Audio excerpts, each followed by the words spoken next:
Welcome to the Banker Lamp. Please enjoy the video. You begin by turning Excel into a document editor. Open a blank workbook and set page layout to the paper size and orientation you want. Once done, hide grid lines and row/column headers so text reads like a page. Make sure to set margins and a print area immediately. This controls how content flows when printed or exported. You'll use cells as paragraphs, so increase default row height and column width to create readable lines before you add any real content. Now you format like you would in Word. Merge a top row range for the title, apply a larger font and center alignment. Then type body text into wrapped cells and use Alt+Enter for manual line breaks. This preserves paragraph flow. Use cell styles to create consistent headings and body text, and apply borders or fill for emphasis.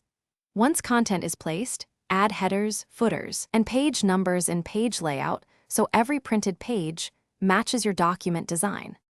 To finish, check print preview and set scaling or manual page breaks so paragraphs don't split awkwardly across pages. Once satisfied, export to PDF for reliable sharing or print directly. Choose embed fonts when available for consistent appearance. If layout breaks, inspect hidden cell formatting or merged areas and use clear formats or reset row height/column width to recover.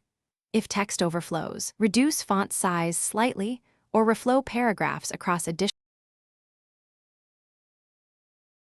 Thanks for watching. If this was helpful, leave a like and consider subscribing. See you next time.